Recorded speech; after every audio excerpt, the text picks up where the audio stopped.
graça e a paz de Cristo Jesus permaneça em cada coração aqui nessa noite, amém? Bom, para quem não me conhece, você que nos visita, meu nome é Laci Campos, eu sou pastor aqui da comunidade presbiteriana Indaiá. É um prazer servir com vocês, que bom que você está aqui, que bom que todos nós estamos aqui para juntos ouvirmos a doce voz do Eterno Deus, amém?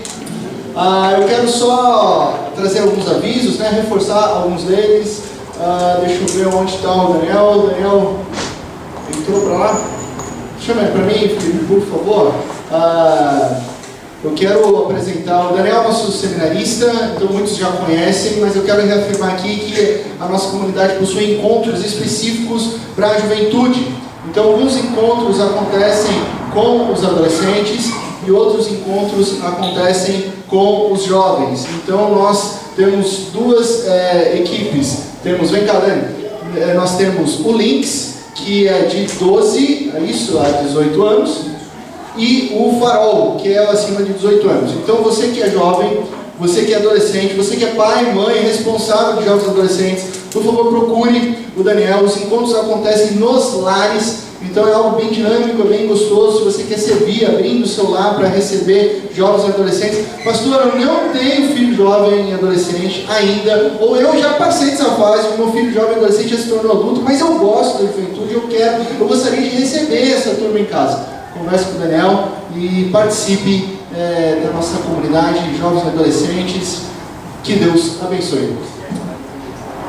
Então, se alguém quer ajudar de algum jeito, você pode procurar, porque tem muita coisa para fazer. Muita ajuda a gente precisa. Valeu, Dani. Deus abençoe. Nós vamos continuar nossa série do mês de abril, se chama Entrega. Nós estamos trabalhando as palavras de Cristo Jesus na cruz.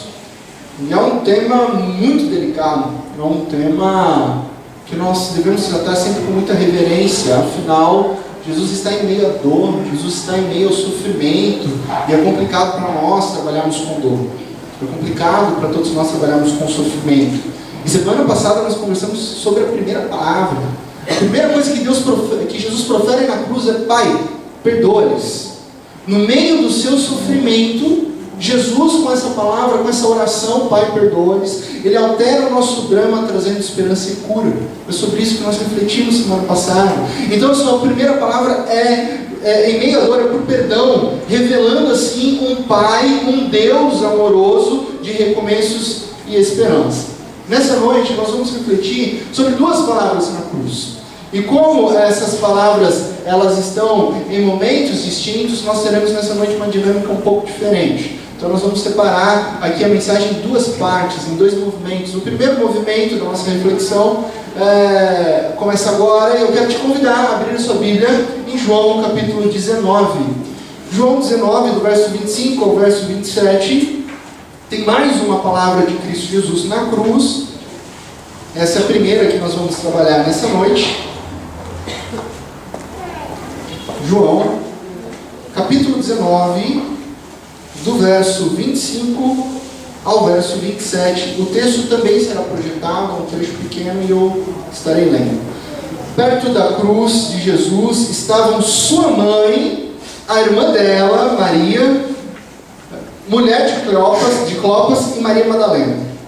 Quando Jesus viu sua mãe ali e perto dela o discípulo a quem ele amava, disse a sua mãe: aí está o seu filho. E ao discípulo: aí está a sua mãe. Daquela hora em diante, o discípulo a recebeu em sua família. Vamos orar mais uma vez? Pai de amor, nós te louvamos e te agradecemos, Pai, pela tua obra de salvação e redenção através de Cristo Jesus, morrendo no nosso lugar naquela cruz.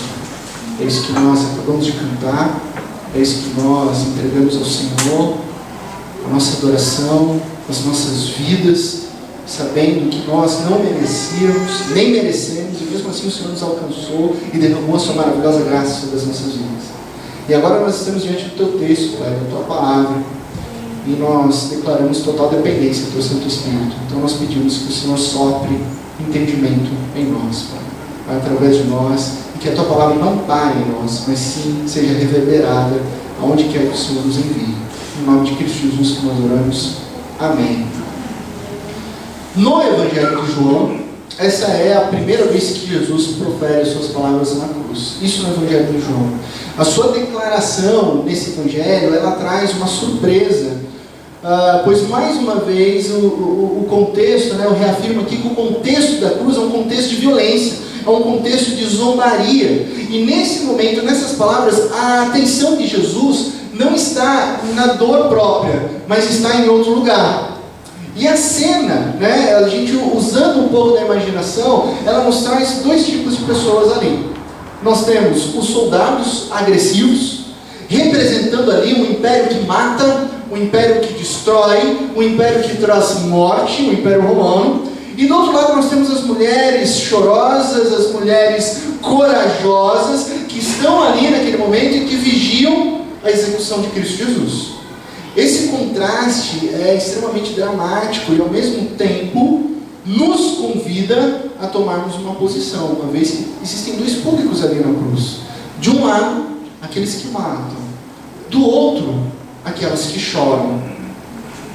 E eu queria refletir sobre esse grupo que acompanha Jesus, esse grupo que chora.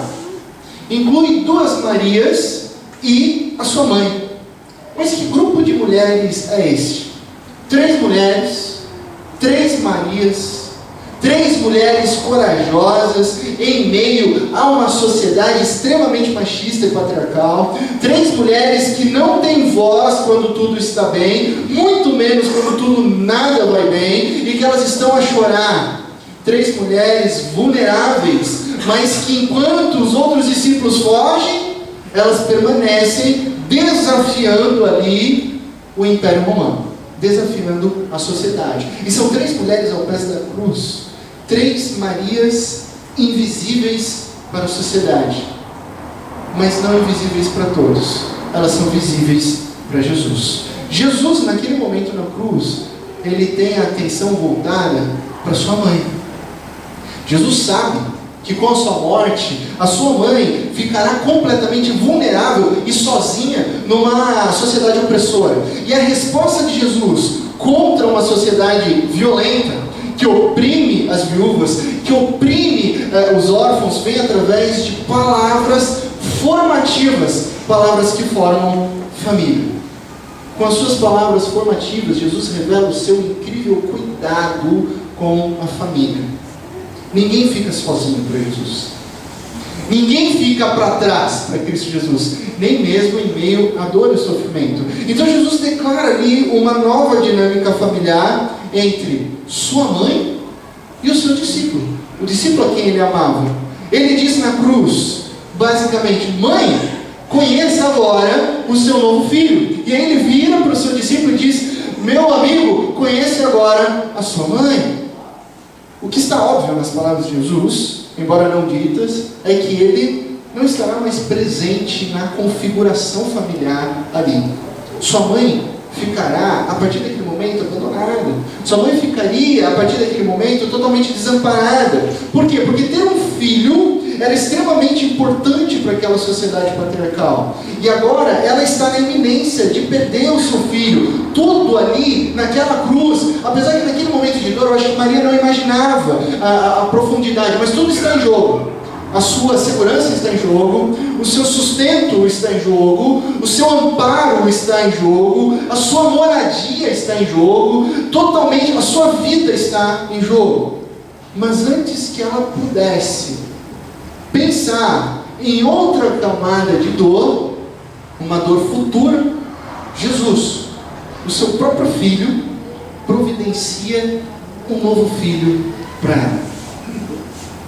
Um filho deve ter compromisso com sua mãe. E nesse contexto, José já tinha saído de cena.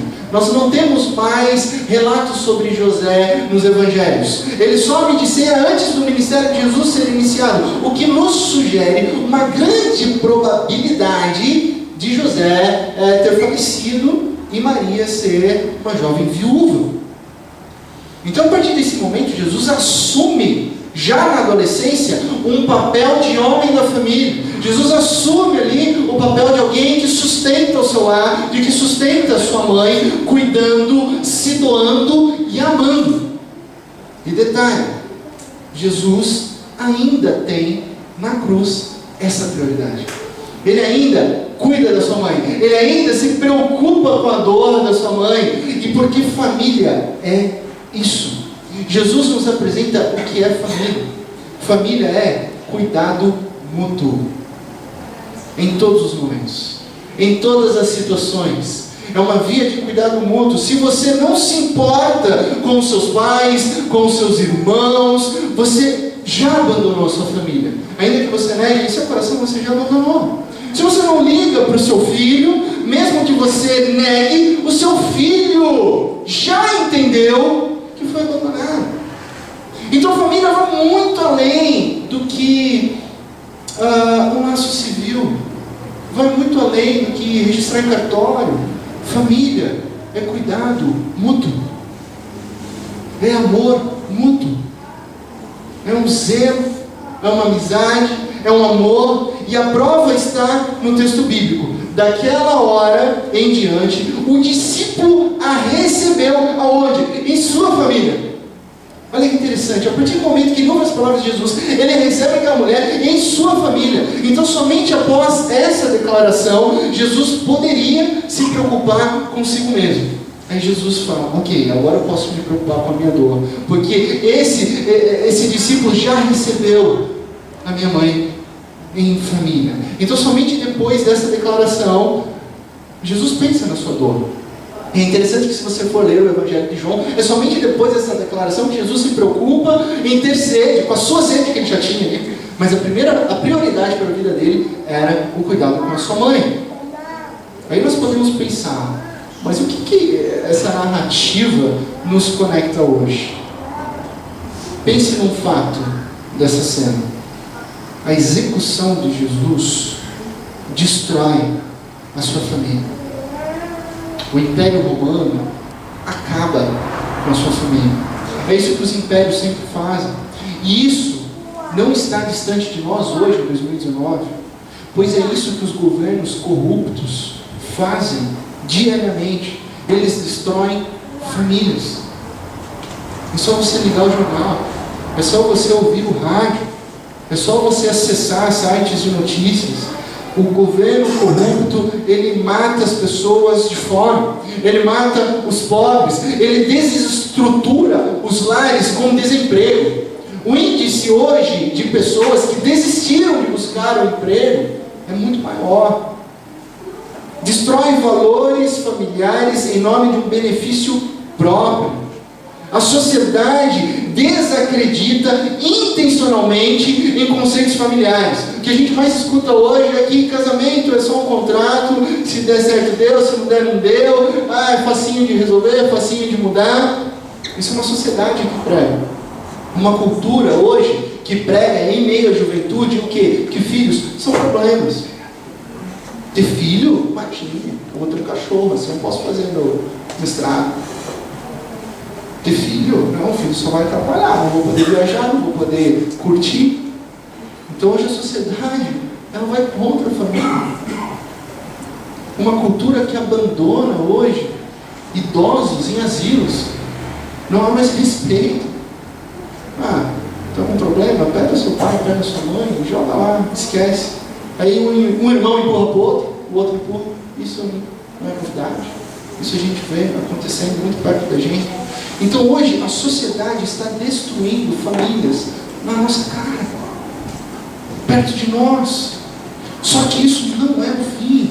Isso nunca será o fim para Jesus, porque o que Jesus faz é que Jesus ele reconstrói a dinâmica familiar. Jesus Cristo, em meio à sua dor, ele revitaliza as dinâmicas familiares. Jesus faz uma nova família. Ele olha para o seu discípulo, ele olha para a sua mãe e designa-os: você vai ser filho e você vai ser mãe. E eis uma nova família. Isso significa o quê? Para Jesus, que se você não tem pai, se você foi abandonado, ou se você é uma mãe que se identifica com alguém desamparado, Cristo Jesus nos convida a novas dinâmicas familiares, a dinâmicas profundas, a dinâmicas reais. E o mais belo de tudo é que eles nem são parentes. Eles não possuem laços consanguíneos. Para isso, Jesus nem se importa com isso. Porque Jesus passou a vida toda dele, dizendo: amem uns aos outros. Sangue é mero detalhe. O próprio discípulo ouve as palavras de Jesus e abraça aquilo que Cristo sugeriu. Imediatamente ele recebe a mãe de Cristo em sua família. Se não há laços de parentesco, Jesus nos revela hoje que a nova família não é feita por conexões consanguíneas, mas sim por uma conexão de amor. E essa conexão de amor, ela sobrepõe todos os outros tipos de conexões civis. Ao momento que dizem a Jesus: olha, Jesus, a tua mãe, os teus irmãos, eles estão lá fora, eles estão te procurando. E aí Jesus responde: mas quem é meus irmãos? Quem é minhas irmãs? Quem é minha mãe? Aí o que ele diz em Marcos 3? Aqui estão minha mãe e meus irmãos. Quem faz a vontade de Deus, este é meu irmão, minha irmã e minha mãe. Jesus atualiza totalmente o contexto familiar. A família é aqueles que fazem a vontade de Deus. Essa é a mensagem de Cristo Jesus. Ao criar uma nova família, com essas palavras, Jesus nos ensina que o propósito familiar é vivermos a vontade do Eterno, que é amor, que é paz, que é justiça. Ele nos convida a vivermos um novo conceito de família que é fundamentado pelo amor, onde você não fica limitado a uma configuração. Eu costumo dizer que eu tenho várias mães. Eu vou para Itapetininga, eu vou para a comunidade que me enviou para o seminário. Tem senhoras lá que eu chamo de mãe. Minha mãe sabe que chama de mãe. Minha mãe se até meio ciumada, assim. Mas eu tenho uma, duas, três mães. Por quê? Porque foram mulheres que impactaram minha vida, que me ensinaram o caminho de Cristo. Eu tenho pais, eu tenho irmãos. Eu sou chamado para ter filhos, além da minha, outros filhos. A compartilhar o amor, a viver essa comunidade. Ou você realmente acha que nós estamos aqui só para nos encontrarmos em domingo? Claro que não. Claro que não. A igreja, ela é família. A igreja é um organismo. A igreja não é um local, nem uma data, nem apenas um encontro. Ela é uma proposta de vida em família. E Jesus se revela nesse momento de dor e sofrimento como um fazedor de novas famílias. Não somente para o discípulo amado e para sua mãe, mas para todos nós hoje. Ele nos chama a conhecermos os nossos novos irmãos. Ele nos chama a conhecermos os nossos filhos, as nossas filhas, pais, mães que estão dentro de uma comunidade que vive a vontade de Deus. Que vive a vontade de Deus. Eu lembro de na infância, tinha uma tradição muito bonita lá em Itapetininga. Eu acredito que várias igrejas também tiveram. A gente precisa até resgatar isso, as chamadas mães de oração, aquelas que nos adotavam mesmo como filhos e oravam pelas nossas vidas, e as orações delas faziam diferença e fazem diferença nas nossas vidas, sabe? O processo de você adotar, o processo de você entender que nós somos uma grande família, vivendo a vontade do Eterno.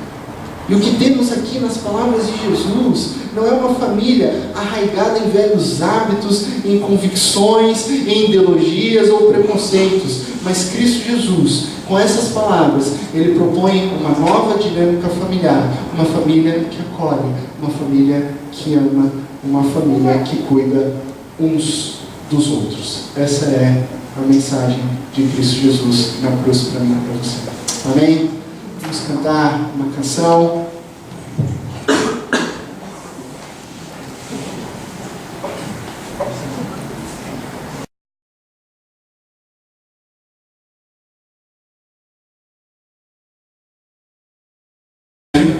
Ao verso 43.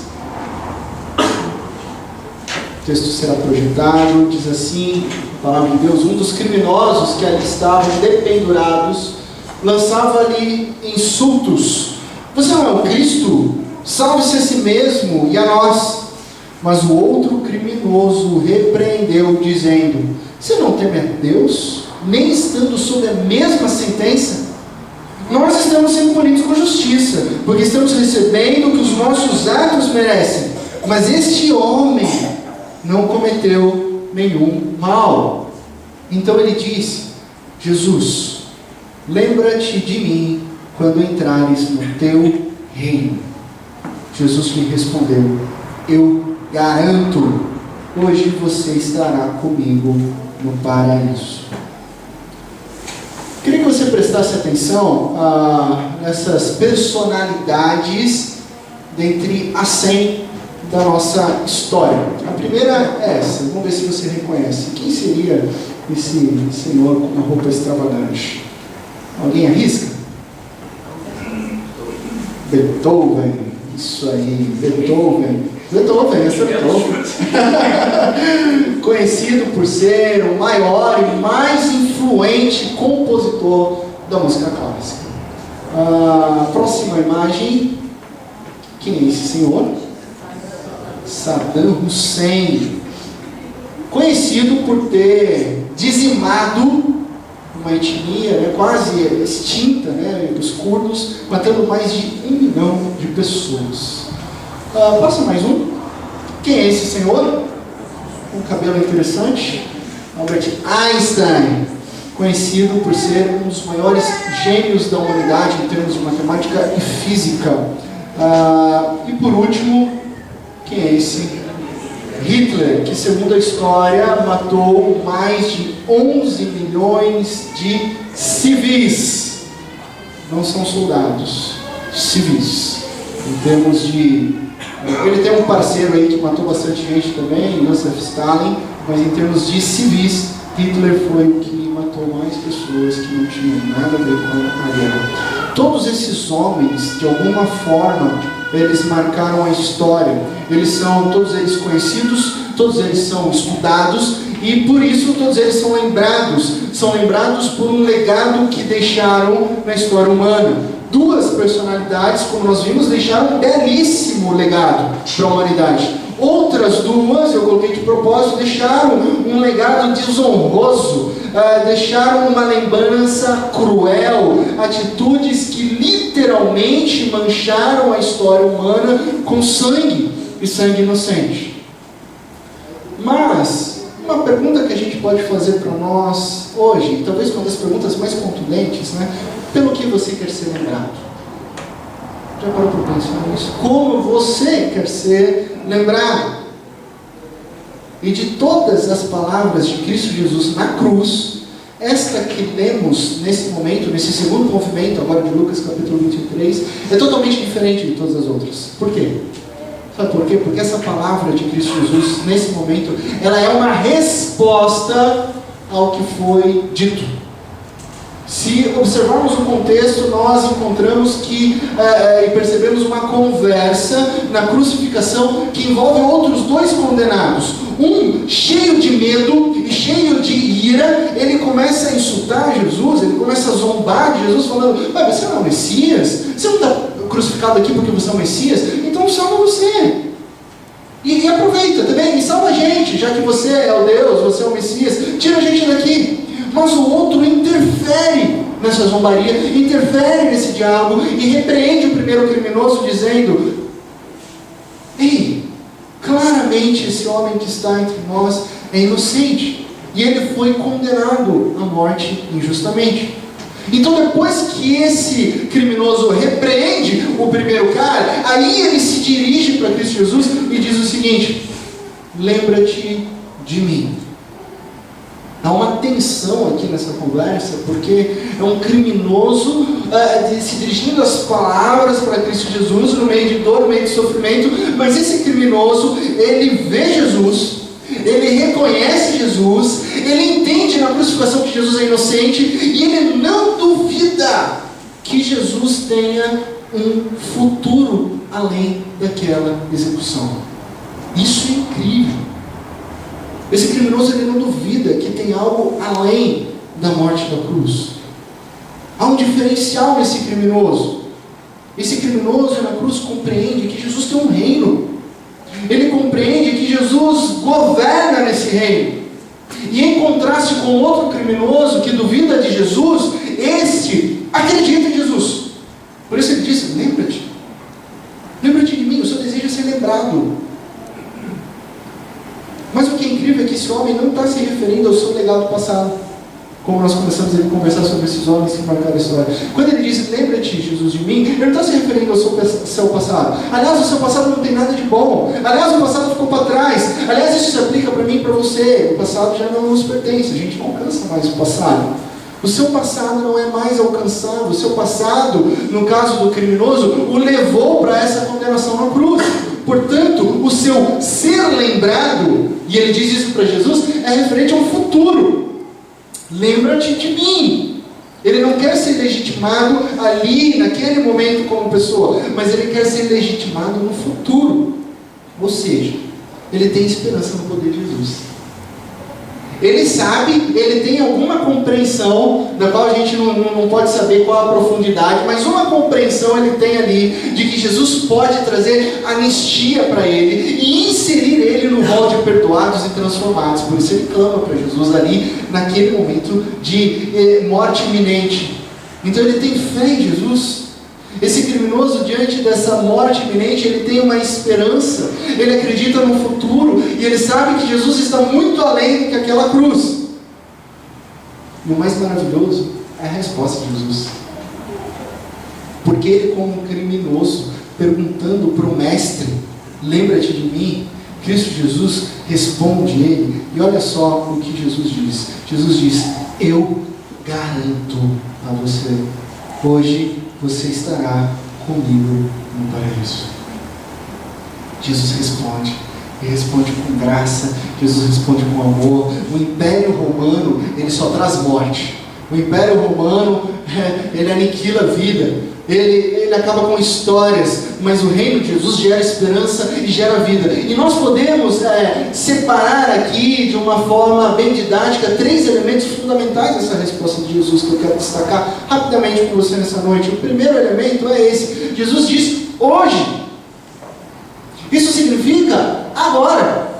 Nesse momento, o criminoso não precisa esperar a Páscoa. O criminoso, ele não precisa esperar a ressurreição, porque Jesus diz para ele, espera um pouquinho, que lá no 3º dia vai acontecer um negócio interessante, eu vou vencer a morte. Não, Jesus não diz isso. Jesus diz hoje, agora. E talvez esse agora pudesse ser, a morte que ia acontecer ali daqui a pouco, ou talvez esse agora fosse o agora mesmo, eu lhe digo a você agora. E isso é de menos. O fato é que a essência do agora traz consigo o quê? Uma recepção imediata desse criminoso. Quando Jesus diz hoje, e eu te garanto, Jesus recebe esse homem, esse criminoso. Ele traz consigo uma recepção sem perguntas. Jesus não pede explicações. Jesus não faz considerações. Olha, eu vou te receber talvez amanhã se você... Não, Jesus não faz isso. Jesus não exige um exame de qualificação. Olha, eu sei que a gente está aqui na cruz, mas vai ter que dar um jeitinho. Vou ver se alguém joga uma água aí para ver se eu te batizo, para ver se você consegue fazer um curso rapidinho aqui comigo de discipulado. Não, Jesus não faz nada disso. Jesus diz hoje. Hoje ele vira agora. Entre no meu reino. Essa é a resposta de Jesus. Entre no meu reino. Então o primeiro elemento é hoje. O segundo elemento que eu quero compartilhar com você é paraíso. Afinal, essa é uma palavra interessantíssima. O que é o paraíso? A palavra grega, paradeisos, que aparece no Novo Testamento, é uma palavra especial que aparece nesse momento, e que depois você percorrendo a leitura, ela vai aparecer lá em Apocalipse capítulo 2, verso 7. E quando você lê Apocalipse 2, verso 7, você vai ver que o texto se trata sobre o jardim do Éden. O texto fala sobre a árvore da vida. Lá onde está a árvore da vida, lá é o paraíso, um lugar transcendente, onde a presença pura da bondade de Deus e bem-estar, ela é plena, ela é completa. O paraíso é sobre a presença do Eterno. Então quando Jesus convida esse homem ao paraíso, e esse convite agora, é hoje, Jesus o convida a uma zona de bem-estar, segurança, pureza, onde não há mais violência, onde não há mais dor, onde reina a paz, onde reina a bem-aventurança, onde reina o amor, a justiça, a abundância de vida. E tudo isso está refrendado e fundamentado na presença de Jesus. O interessante é que esse convite do paraíso, Jesus faz a nós, todos nós, hoje. Então o paraíso não é e não pode ser algo limitado a um futuro, algo limitado a uma localização geográfica, mas o paraíso é sobre a presença de Jesus, que é oferecida a mim, a você e todo aquele que nele crê hoje, aqui, agora. Ainda que não plenamente, obviamente. A plenitude dessa presença nós teremos quando Cristo Jesus voltar. Aí não haverá mais nada de dor, de violência e muito menos morte. Mas esse paraíso ele já é desfrutável em algumas instâncias, porque a presença de Cristo Jesus é real. Ela está sobre mim, ela está sobre você. Isso é o paraíso. E por fim, o terceiro elemento, e aí eu coloquei de maneira proposital, porque ele vai fazer um link com os outros dois, ele está no meio, é esse: você estará comigo no paraíso. Entre o hoje e o paraíso, o que está em jogo é a presença de Jesus. O céu e o paraíso definitivamente não são apenas um lugar, mas sim uma realidade que pode ser vivenciada, que pode ser vivida. O paraíso é, portanto, sobre um relacionamento com Cristo Jesus. Relacionamento esse que foi quebrado lá no Éden, que foi quebrado lá no início. E a causa última de todas as maldades desse mundo é um estado de desconexão do homem com Deus. Mas Cristo Jesus propõe uma reconexão. E Ele diz respeito a relacionamento, a estar com Ele. Ou seja, esse lugar de bem-aventurança, abundância de vida é sobre estar na presença de Cristo Jesus. E a grande notícia do Evangelho é que isso está disponível, isso está acessível para mim, para você aqui agora. Isso pode acontecer na minha e na sua vida, desde que você creia em Cristo Jesus, desde que você se entregue a esse Senhor, desde que você acredite que há esperança, há um futuro, e não importa como você chega aqui, se você chega arrebentado, se você chega morto, se você chega ferido, se você chega crucificado, quase morrendo, em Cristo Jesus há esperança, em Cristo Jesus há um futuro, em Cristo Jesus a morte não é o ponto final. Isso acontece agora, não por mim, não por você, mas por Ele em nós. Essa oferta que Jesus oferece é uma garantia. Por isso ele começa: eu garanto que você estando comigo há segurança, que você estando comigo há amor, que você estando comigo há uma bem-aventurança, que você estando comigo há uma vida da qual você jamais imaginou ter um dia, mas uma vida que ele disse que é plena e abundante. Como que essa palavra da cruz pode ser aplicada em nossas vidas hoje? Aquele criminoso na cruz, ele teve esperança em meio ao sofrimento. Mas como ele conseguiu? Como que foi possível? E aí eu quero trazer aqui a nossa memória o Salmo 27, porque o Salmo 27 ele nos ensina a viver em meio a situações terríveis de insegurança com confiança. Eu quero só compartilhar alguns textos. O verso 2 e o verso 3 do Salmo 27 diz: quando homens maus avançarem contra mim para destruir-me, eles, meus inimigos e meus adversários, é que tropeçarão e cairão. Ainda que um exército se acampe contra mim, meu coração não temerá. Ainda que se declare guerra contra mim, mesmo assim eu estarei confiante.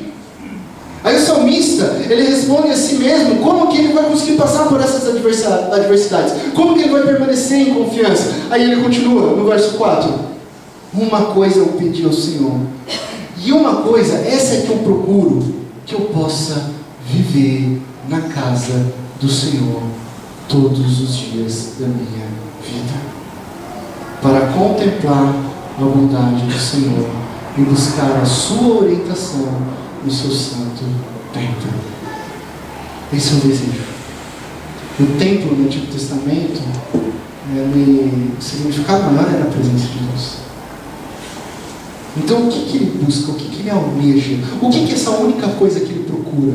É estar na presença de Deus, é estar na presença do Eterno, na bem-aventurança, no bem-estar de somente estar com Jesus. Por isso que esse salmo, ele conclui no verso 13 e 14 dessa maneira: apesar de tudo que acontece, essa certeza eu tenho: viverei até ver a bondade do Senhor na terra dos vivos. Coloquei terra dos vivos porque essa é a melhor tradução. Algumas versões não trazem, mas uma Bíblia nova chamada NVT traduz de uma maneira mais profunda, trazendo de volta esse significado da terra dos vivos.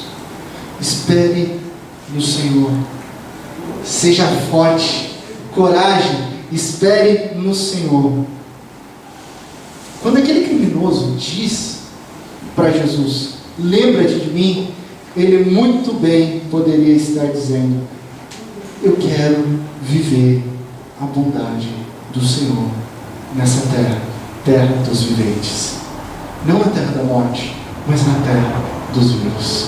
Nesse momento de dor, da crucificação, ele sabe que ele está sob o governo de Roma, um reino de matança, um reino de condenação, um reino de morte, um reino que destrói famílias, como nós vimos na outra palavra da cruz. Mas Cristo Jesus, ele é rei, e ele governa um outro reino, um outro poder, o reino da terra dos vivos, o reino de uma vida eterna. E na cruz, em meio à violência, em meio a soldados cruéis que pregam homens no madeiro sem nenhum arrependimento, onde a multidão grita e celebra por dor e sangue, num lugar de total desesperança, ocorre esse diálogo.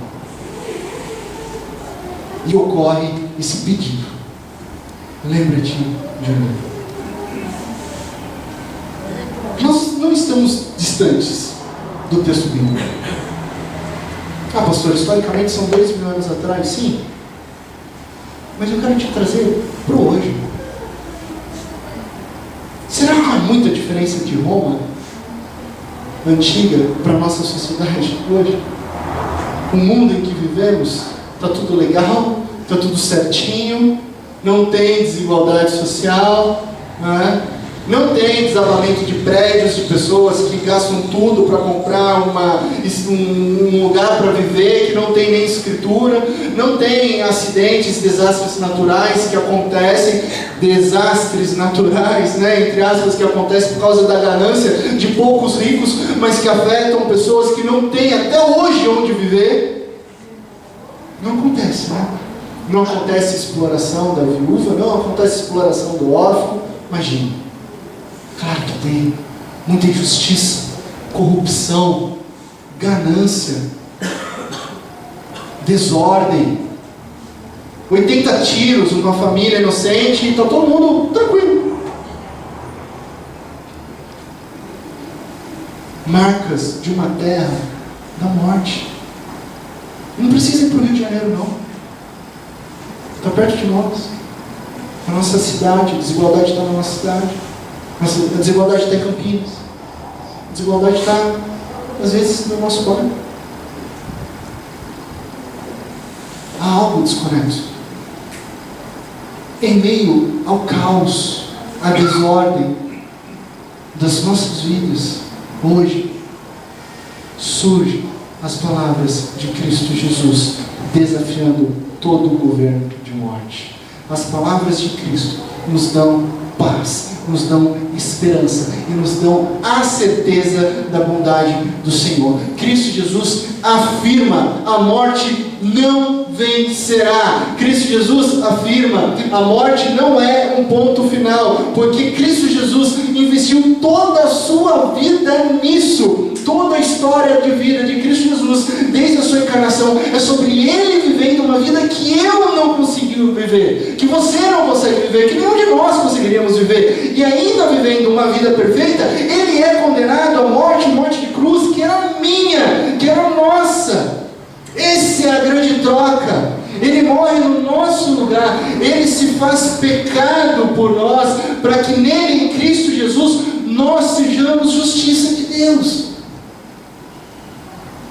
E aí, o nosso Pai nos olha através de Cristo Jesus.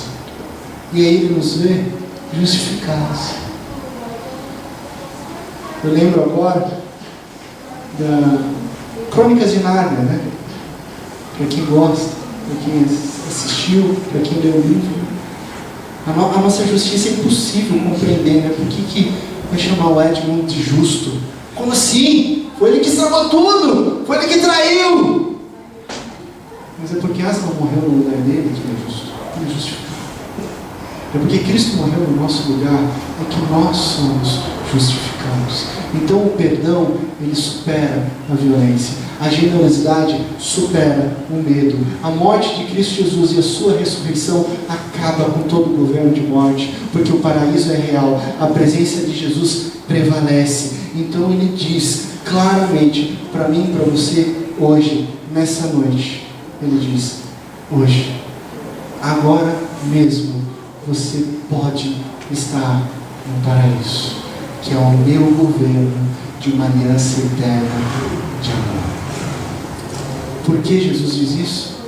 Porque Ele é o eterno Filho de Deus. Ele é o Deus conosco, que habita em nós, que trabalha em nós e que morreu por mim e por você, mas que a morte não pôde segurar. Ele ressuscitou no terceiro dia. Por isso nós podemos dizer, como o salmista diz, ser forte, seja corajosa. A palavra de Jesus para mim e para você é: não desista, tenha esperança, porque Jesus tem algo que você nunca imaginou um dia ter. Tudo aquilo que você acha de bom, Cristo Jesus tem infinitamente mais para mim e para você, que é a presença dele, real, espiritual, acessível e disponível. Basta você se arrepender, crer e seguir Cristo Jesus. Que Deus nos dê forças para continuar com coragem, com força, sem desistir e cheios de esperança de que o caos e a morte não é o ponto final, mas sim a graça, a esperança e a vida. Amém? Que Deus te abençoe na mais absoluta certeza que Cristo Jesus todas as coisas te cairão bem. Enquanto a equipe vem subindo aqui, para treinar a alma, o que a gente leva para casa, né? Treinamento para a alma. Você tem vivido a compaixão e hospitalidade de Jesus? E esse treinamento número 1 é sobre a primeira palavra da cruz, né? Jesus, olhando para sua mãe, olhando para o seu discípulo e construindo uma nova família, ele nos ensina a cuidarmos uns dos outros. E mais, Jesus nos ensina a cuidarmos dos outros antes de nós. Você tem sido um discípulo de Jesus que vive nesse sentido? Você tem vivido a compaixão e a hospitalidade de Jesus? Essa semana é um desafio para você ser mais intencional na compaixão e na hospitalidade. O segundo exercício para treinar a alma, durante a semana leia o Salmo 27. Se você quiser ler o Salmo 27 diariamente, inteiro, é um ótimo exercício. Se você quiser separar por partes e fazer reflexão, medite no Salmo 27. Onde está a sua confiança? Aonde você tem colocado as suas forças? Aonde você tem confiado? Será que você tem confiado em Deus? Ou você tem confiado nas suas posses, nas suas aquisições, no seu cargo, na sua capacidade intelectual? Aonde está a sua confiança? Entregue tudo aquilo que te tira o sono, tudo aquilo que te amedronta, tudo aquilo que gera pânico. Entregue isso nas mãos do Eterno. E entregue, faça isso orando o Salmo 27. Terão momentos que, se você ler repetidas vezes, aquela mensagem vai se tornando uma oração, e aquilo vai invadindo o teu coração, o Espírito Santo vai trabalhando, e de repente o Espírito Santo vai lançando luz aos seus medos, às suas incertezas, e dizendo: entregue a mim, entregue tudo a mim. E aí você deixa-se ser moldado por Deus. Amém? Quero te convidar a se colocar em pé. Nós vamos cantar essa oração, essa música que fala exatamente isso. Ela fala: entrega. Entrega porque Ele entregou a sua vida primeiro por mim.